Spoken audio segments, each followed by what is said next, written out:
Hello friends, ഇന്ന് നമ്മൾ നോക്കാൻ പോണത് സി എ ഇൻ്റർ കോസ്റ്റിങ്ങിലെ മെറ്റീരിയൽ കോസ്റ്റ് എന്ന ചാപ്റ്ററാണ് നോക്കാൻ പോണത്. അപ്പോൾ ഈ ഒരു ചാപ്റ്ററിൽ ഇമ്പോർട്ടൻ്റ് ആയിട്ടുള്ള ഏരിയാസുകൾ ഏതാണെന്ന് വെച്ചാൽ ടോട്ടൽ മെറ്റീരിയൽ കോസ്റ്റ് എന്താണെന്ന് പറയുന്നത്, ടോട്ടൽ മെറ്റീരിയൽ കോസ്റ്റ് എന്താണെന്നും, പിന്നെ ഇ ഒ ക്യു എന്താണെന്നും, പിന്നെ ആവറേജ് സ്റ്റോക്ക് ലെവൽ എന്താണ്, മിനിമം സ്റ്റോക്ക് ലെവൽ എന്താണ്, മാക്സിമം സ്റ്റോക്ക് ലെവൽ എന്താണ്, ഡേഞ്ചർ ലെവൽ എന്താണ്. ഇതെല്ലാം ഫോർമുല ഉണ്ടെങ്കിൽ നമുക്ക് ഈസി ആയിട്ട് പ്രോബ്ലം ചെയ്യാം. അപ്പോൾ ഇ ഒ ക്യു ആണ് ഏറ്റവും ഇമ്പോർട്ടൻ്റ് ആയിട്ടുള്ള ഏരിയ ഈ മെറ്റീരിയൽ. അപ്പോൾ നമുക്ക് ഓരോന്ന് ഡീറ്റെയിൽഡ് ആയിട്ട് നോക്കാം. എന്താ ടോട്ടൽ മെറ്റീരിയൽ കോസ്റ്റ് എങ്ങനെയാണ്, പിന്നെ E O Q, economic order quantity എങ്ങനെയാണ് ജസ്റ്റ് ഒന്ന് പറയാം. ജസ്റ്റ് നോക്കിയിട്ട് പിന്നെ നമുക്ക് എക്സാമ്പിൾ വെച്ചിട്ട് തന്നെ കൺസെപ്റ്റ് പക്ക ക്ലിയർ ആക്കാം. പിന്നെ സ്റ്റഡി മെറ്റീരിയലിൻ്റെ പ്രോബ്ലംസ്, വെറൈറ്റി ഓഫ് പ്രോബ്ലംസ് ചെയ്യുമ്പോൾ നമുക്ക് നമ്മൾ പെർഫെക്റ്റായി ആ ഒരു ഏരിയ ഈ ചാപ്റ്ററിൽ പെർഫെക്റ്റ് ആകുമ്പോൾ. എന്തായാലും ഈ ഒരു ചാപ്റ്ററിന് MCQ അല്ലെങ്കിൽ ഡിസ്ക്രിപ്റ്റീവ് ആയിട്ട് ക്വസ്റ്റ്യൻ വരും. സിമ്പിളാണ് ചാപ്റ്റർ, ഓവർ കൺസെപ്റ്റ് ഒന്നുമില്ല. അപ്പോൾ ടോട്ടൽ മെറ്റീരിയൽ കോസ്റ്റ് പറഞ്ഞാൽ purchase price, order cost, carrying cost, ഈ മൂന്നും ആയിട്ടാണ് മെയിനായിട്ട് കൂട്ടി ചേർന്നാലാണ് ടോട്ടൽ മെറ്റീരിയൽ കോസ്റ്റ് എന്നാൽ. ഈ E O Q economic order quantity എന്നാൽ √2 × A/O/C. എ പറഞ്ഞാൽ എത്രയാണ് എത്ര ക്വാണ്ടിറ്റിയാണ് മെറ്റീരിയൽ ആനുവലി ആട്ടോ, ആനുവലി ആണ്. ശ്രദ്ധിക്കണം, ഇവിടെ ആനുവലി ആണ്, മന്ത്ലി അല്ല. ആനുവലി ആയിട്ട് എല്ലാം ആനുവലി ആണ്. ഓർഡർ കോസ്റ്റ് ആണെങ്കിൽ ആനുവലി. അപ്പോൾ ആനുവലി എത്ര കിലോഗ്രാമാണ് നമ്മൾ മെറ്റീരിയൽ പർച്ചേസ് ചെയ്യാൻ റിക്വയർ, അതാണ് എ എന്ന് പറഞ്ഞാൽ. പിന്നെ ഓർഡർ കോസ്റ്റ് പറഞ്ഞാൽ ഓരോ ഓർഡർ എത്രയാണ് കോസ്റ്റ് വരുന്നത്. പിന്നെ ക്യാരിയിങ് കോസ്റ്റ്. അപ്പോൾ ഇതാണ്. ഇനി ഈ എക്സാമ്പിൾ ഒന്ന് നോക്കാം. മുകളിൽ പറഞ്ഞതൊക്കെ ഒന്നും വേണ്ടി കൺസെപ്റ്റ് ക്ലിയർ ആക്കാം. അപ്പോൾ ഈ ഒരു ഇതാണ് ഫാക്ടറിക്ക് വേണ്ട റോ മെറ്റീരിയൽ അയൺ ആട്ടോ, ജസ്റ്റ് ഇമാജിൻ ചെയ്യുന്നു. അപ്പോൾ ആനുവലി അയൺ വേണ്ടത് 36,000 kg ആണ് വേണ്ടത്. അത് വൺ ടൈം ആയിട്ട് വേണ്ട, വൺ ടൈം അല്ല, ഡിഫറെൻറ്റ് ടൈം പീരീഡിലാണ്. ഇപ്പോൾ ജനുവരിയിൽ, മാർച്ചിൽ, ജൂണിൽ, ഒക്ടോബർ, നവംബർ, ഡിസംബർ, അങ്ങനെ ഡിഫറെൻറ്റ് പീരീഡിലാണിത് ഓർഡർ പ്ലേസ് ചെയ്യുന്നത്. അപ്പോൾ എത്ര ഓർഡർ വരുന്നുണ്ട്? 6 ഓർഡർ പ്ലേസ് ചെയ്യുന്നുണ്ട്. 6 ഓർഡർ.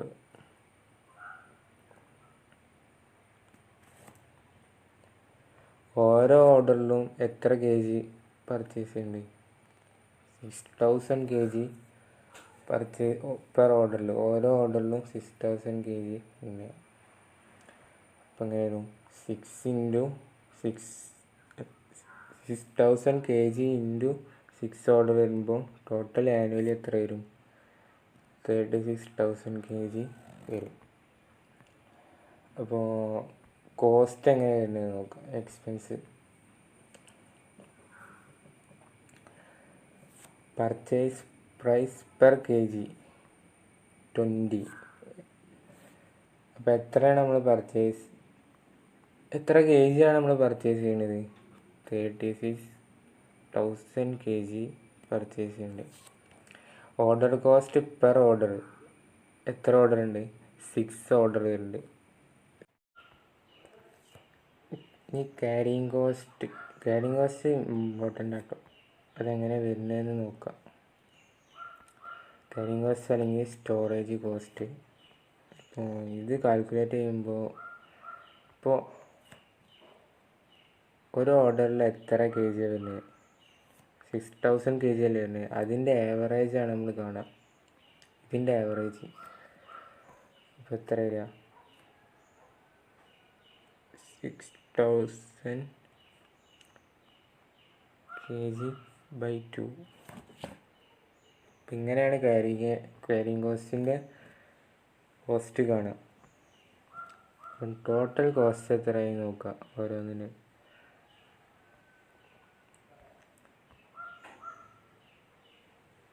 പർച്ചേസ്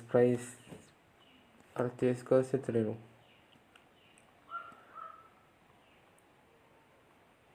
7,20,000.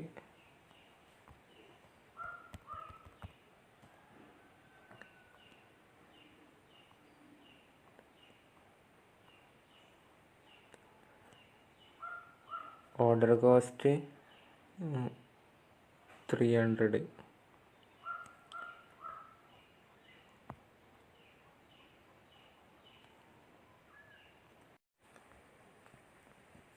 EOQ ബേസ്ഡ് അതല്ലെങ്കിൽ ഒപ്റ്റിമം ഓർഡർ ക്വാണ്ടിറ്റി കാൽക്കുലേറ്റ് ചെയ്തിട്ട് നേരത്തെ കണ്ടിന്യൂ ടോട്ടൽ കോസ്റ്റ് എത്രയാണ് നമ്മൾ സേവ് ചെയ്യണമെന്ന് നോക്കാം.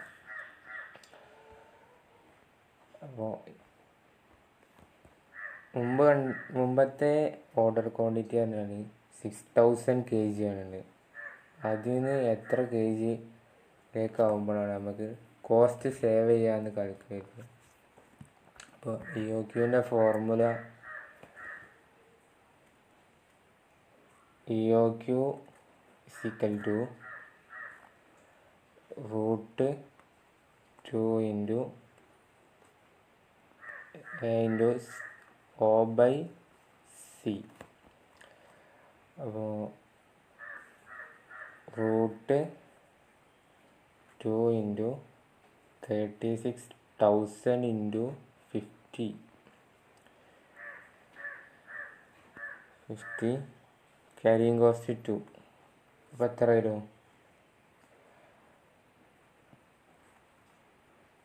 1,341,000. ഇതാണ് optimum order quantity per order. അപ്പോൾ എത്ര ഓർഡർ നമ്മൾ ടേക്ക് ചെയ്ത് നോക്കാം. EOQ ബേസ്ഡ് മൊത്തം ടോട്ടൽ ആനുവൽ റിക്വയർമെൻറ്റ് എത്രയാണ്? മെറ്റീരിയൽ 36,000 അല്ലേ. 36,000 kg/131. അപ്പോൾ എത്ര വരും? 27 ഓർഡർ നമ്മൾ വെച്ച്. മുമ്പത്തേൽ എത്ര ഇനി എക്സിസ്റ്റിംഗ് പോളിസി ഫാക്ടറീൻ്റെ മുമ്പത്തെ പോളിസിയിൽ എത്ര ആയിരുന്നു ഓർഡർ? വെറും 6 ഓർഡറേ ടേക്ക് ചെയ്തിട്ടുള്ളൂ. അപ്പോൾ ഇപ്പോഴത്തെ 27 ഓർഡറായി. ഇനി എത്ര എമൗണ്ടാണ് EOQ ബേസിൽ സേവ് ആക്കിയത്? ടോട്ടൽ കോസ്റ്റിൽ നിന്ന് എത്ര എമൗണ്ട് സേവ് ചെയ്ത് എന്ന് നോക്കാം. Purchase price total annual requirement എത്രയാണ്? 36,000 kg അല്ലേ. ഇപ്പോഴും 36,000 kg തന്നെ. അപ്പോൾ ഇവിടെ ഒന്നും ഒരു എഫക്റ്റും ചെയ്തിട്ടില്ല. ഇനി ഓർഡർ കോസ്റ്റിലാണ് ഓർഡർ കോസ്റ്റിലും ക്യാരിയിങ് കോസ്റ്റിലാണ് എഫക്റ്റ് ചെയ്തത്. നേരത്തെ ഓർഡർ കോസ്റ്റ് എത്രയാണ്? അല്ല, ഓർഡർ എത്രയാണ്? 6 ഉള്ളതിന് 6 × 50 ആണ് ഓർഡർ കോസ്റ്റ്. ഇവിടേക്ക് എത്ര 27 ആയി ഓർഡർ. ക്യാരിയിങ് കോസ്റ്റ് ആവറേജ് അല്ലേ, ആവറേജ് എടുക്കൽ 2 × 6,000/2.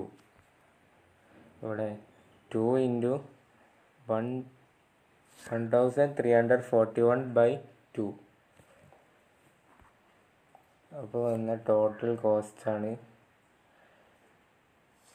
7,22,269. എക്സിസ്റ്റിംഗ് പോളിസിയിൽ എത്ര വന്ന്? എക്സിസ്റ്റിംഗ് പോളിസിയിൽ 7,26,300. എത്ര കോസ്റ്റ് നമ്മൾ സേവ് ആക്കി?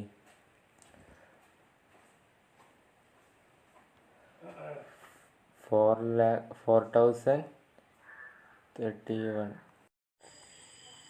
ഇനി reorder level, minimum stock level, maximum stock level, average stock level, danger level എങ്ങനെ കാൽക്കുലേറ്റ് ചെയ്യാമെന്നും എങ്ങനെ അതിൻ്റെ ഫോർമുലാസ് വരുന്നതെന്ന് നോക്കാം. അപ്പോൾ ഇത് ഈസി ആയിട്ട് പഠിക്കാൻ വേണ്ടിയിട്ട് 2 വേർഡുകൾ നോക്കുക. കൺസംഷൻ എന്നൊരു വേർഡും അതിന് ഈ കൺസംഷൻ്റെ വേറെ യൂസേജ് എന്ന് വരും ക്വസ്റ്റ്യനിൽ.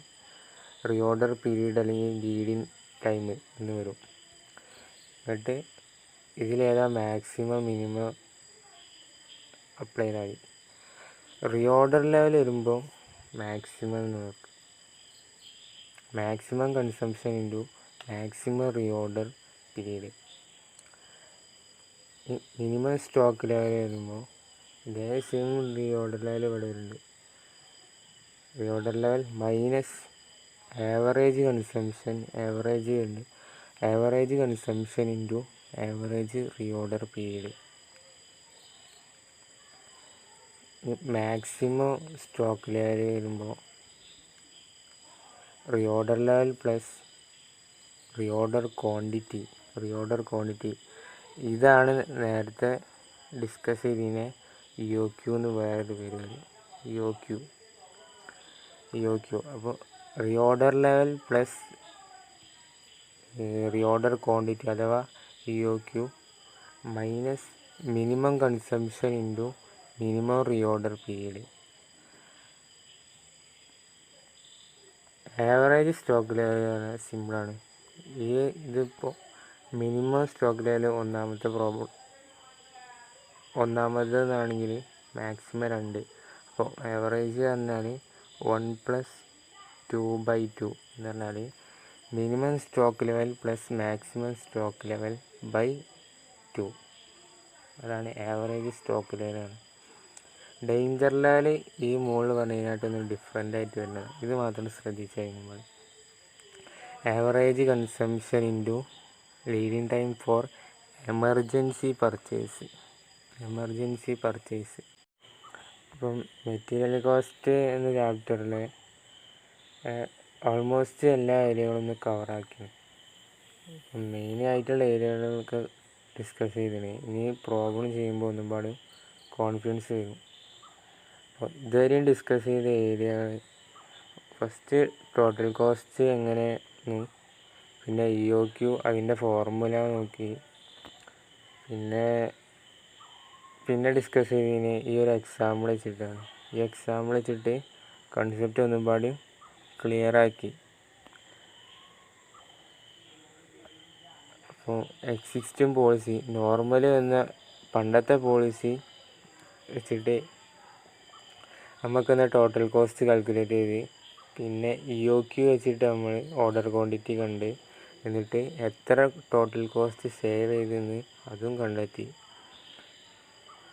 പിന്നെ നേരിട്ട് പോയത് റീഓർഡർ ലെവൽ എങ്ങനെ calculation, minimum stock level, maximum stock level, average stock level, danger level.